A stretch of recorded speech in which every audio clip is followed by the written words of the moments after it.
안녕하세요. 좋아요 누르는 거 잊지 않으셨죠? 바람난 사연 지금 시작합니다.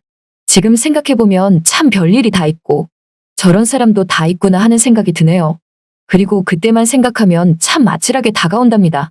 지금부터 해드릴 이 이야기는 오래전에 제가 대학교 다닐 때 직접 겪은 이야기랍니다. 저 같은 경우는 지방에 살다가 서울 명문대에 합격하여 대학생활 때문에 서울에서 대학교를 다녀야 했답니다. 당시엔 집안 형편도 넉넉지 않았고 간신히 비싼 학비를 대주시는 부모님 때문이라도 꼭 대학교 나와서 성공을 해야 했죠. 그런데 걱정인 게 마땅히 서울에서 학교 다니며 지낼 데가 없었답니다. 학비 빼고 남은 돈은 턱없이 부족하고 서울 하늘 아래 어느 집 하나 제가 가진 돈으로 보증금 내고 생활하기엔 역부족이었죠. 저는 안 되겠다 생각하여 제가 다니는 대학가보다 조금 더 떨어진 곳에 허름한 집들 위주로 집을 알아보고 있었는데 그조차도 제가 가진 돈에 비해 턱없이 부족했답니다. 안 되겠다 싶어 부동산에 얘기해서 이러이러한데 좀 더 저렴한 방 없냐고 하니까 그 돈 가지고 집을 어떻게 구하냐며 하숙집도 그 정도 가격은 없다는 식으로 말하더라고요. 그런데 부동산 할아버지가 잠시 뭔가를 생각하나 싶더니 제 모습을 위에서부터 아래로 쭉 한번 훑어보면서 학생 올해 몇 살이냐고 하길래 올해 21살이라고 하니까 할아버지가 잠시 생각하나 싶더니 저보고 방만 있으면 되냐고 말하지 뭐예요. 그래서 전 물론 일하며 잠잘 수 있는 방 하나 있으면 충분하다고 하니까 부동산 할아버지는 그럼 좋다며 따라오라고 하지 뭐예요. 그리하여 전 부동산 할아버지를 따라 방을 보러 갔답니다. 할아버지를 따라 간 곳의 동네는 정말 낙후되고 오래돼서 그런지 금세라도 허물어지고 무너질 것 같은 기분이 들더군요. 하지만 이런 곳조차도 방 구하기가 턱없이 어려우니 시골에서 고생하시는 부모님을 생각해서라도 어떻게든 힘든 대학 생활을 참아내어 꼭 성공을 해야만 했답니다. 그렇게 부동산 할아버지를 따라 골목을 지나 더 좁은 골목으로 들어갔고 할아버지는 어느 집 문 앞에 서서 또다시 생각에 잠기신 듯 고민을 하시는 것 같았지요. 그러면서 할아버지는 제게 준비됐냐고 하길래 저는 무슨 준비인지도 모른 채 물론이라며 준비됐다고 하니 할아버지가 문을 열었고 그렇게 전 할아버지를 따라 집 안으로 들어갔답니다. 그런데 집안이라고 할 것도 없이 문을 여니 조그만 주방시설을 지나 그냥 방문이었죠. 할아버지는 그 방문 앞에서 사람을 부르더라고요. 그러자 방 안에서 누구냐며 누군가 방문을 쓱 열었는데 당시에 한 50대 중반쯤으로 보이는 아줌마가 방 안에 있었답니다. 아줌마는 부동산 할아버지에게 방 보여주러 오셨냐고 하니까 할아버지가 그렇다면서 아직 방 안 나갔냐고 물으니 아줌마는 물론이라며 아직 방 안 나갔다고 하더군요. 그 순간 그 아줌마가 저를 한번 쓱 쳐다보더라고요. 여러분이 지금 듣고 계신 채널은 바람난 사연 채널입니다.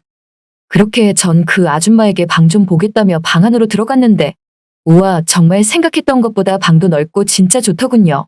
이런 집을 뒤늦게 알게 되어 다행이라 싶었죠. 보니까 저 아줌마가 이사가고 제가 이 방 안에서 새로 생활할 사람이라 생각했답니다. 그때까지는 말이죠. 그런데 갑자기 할아버지가 저보고 하는 말이 이 방이 아니라면서 건너방으로 가라고 하지 뭐예요. 그래서 전 무슨 말씀이시냐고 말하니 못 들었냐면서 이 방은 이 아줌마 방이고 건너방이 자네가 볼 방이라며 건너방을 보라고 하기에 저는 아무리 봐도 이 방 안에 건너방은 없어 보여서 건너방은 대체 어떻게 가는 거냐고 물으니 갑자기 할아버지가 방 안 벽 한쪽을 가리켰답니다. 저는 자연스레 그쪽으로 시선을 돌렸는데 방 안에 또 다른 작은 문이 하나 있지 뭐예요. 저는 그 방문을 보고 당황스러운 마음에 주춤하니 할아버지가 저보고 하는 말이 저 방이 자네가 볼 방이라며 저 방으로 가라고 하지 뭐예요.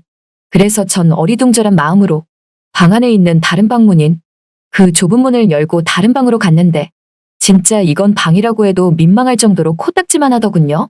너무나 좁디 좁아서 비좁아 보였답니다. 간신히 잠만 자고 밥상 하나 펴놓고 공부 정도는 할 수 있는 방이었죠.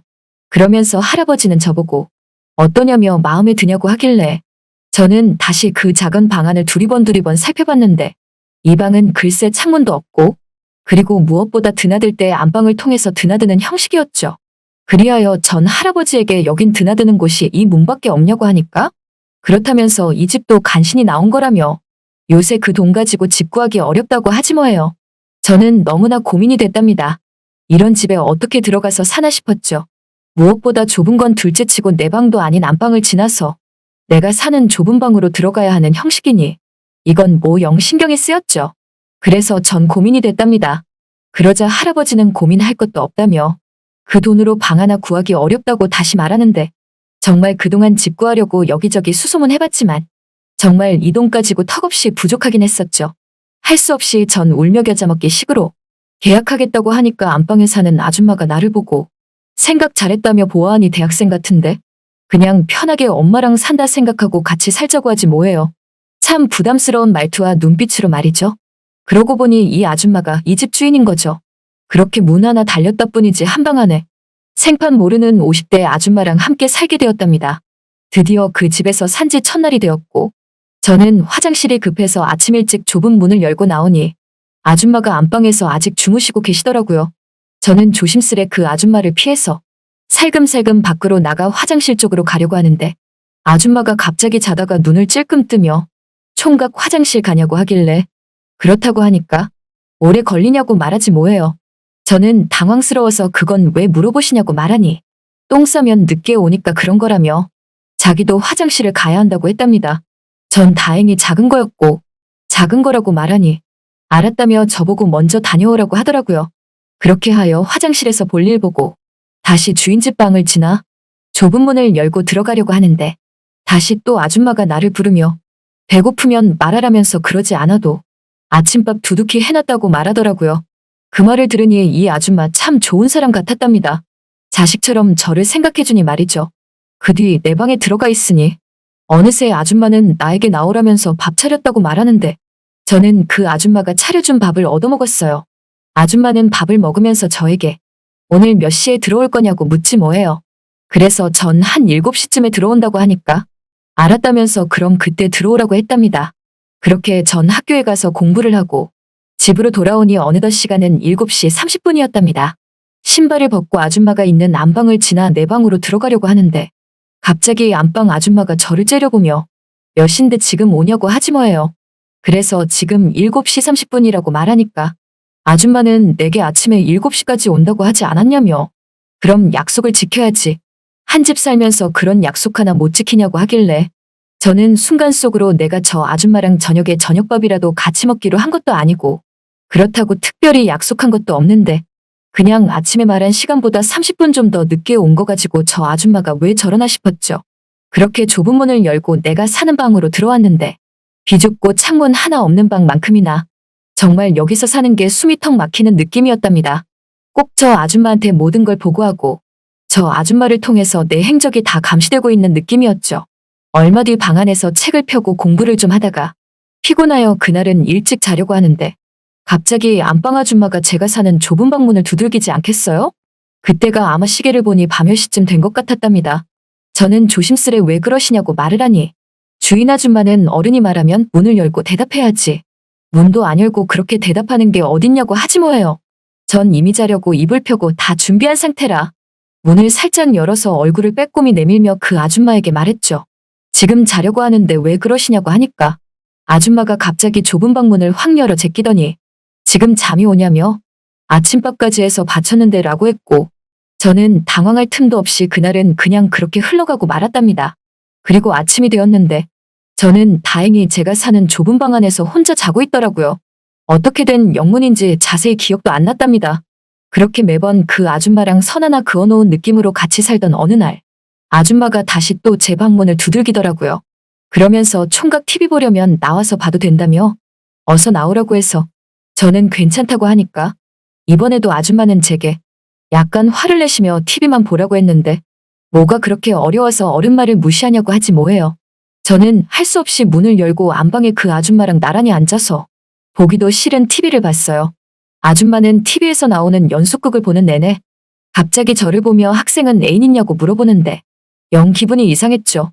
이런 일이 빈번하게 일어나고 저는 이제 더 이상 그 집에서 살 수조차 없게 되더라고요. 부동산 할아버지에게 찾아가 더 이상 못 살 것 같다고 말하니 할아버지가 절 보고 뜬금없이 대단하다고 하지 뭐예요. 그래서 뭐가 대단하냐는 거니까 사실 그 집 소개 안 시켜주려 한 건데 학생이 하도 돈이 없고 그래서 제일 싼 그 집을 할 수 없이 소개시켜 준 거라면서 아마 그 집에서 살았던 남자들 죄다 한 달도 못 채워 그냥 나갔는데 총각은 벌써 여러 달 그 집에서 있지 않았냐며 그것만 봐도 대단한 거라며 그만큼 살았으면 됐다면서 그러지 않아도 학생이 가진 돈에 조금 더 보태면 갈 수 있는 좋은 집이 있다면서 이참에 조금만 더 보태라고 하기에 전 알았다면서 당장 그 집에서 나왔죠. 주인 아줌마는 이사가는 저를 보고 쓸쓸한 눈빛으로 꼭 가야 하냐고 말하는데 전 꼭 가야 한다며 굳은 표정으로 대답했답니다. 아무튼 그 아줌마랑 그 집에서 살던 거 생각하면 세월이 훌쩍 지난 지금이지만 아직도 잊혀지지가 않는답니다. 그만큼 정말 난감했던 당시였네요. 그때만 생각하면 정말이지 당혹스러워서 현기증이 날 정도였으니까요. 잘 들으셨나요? 오늘의 바람난 사연은 여기까지입니다. 구독과 좋아요 부탁드립니다.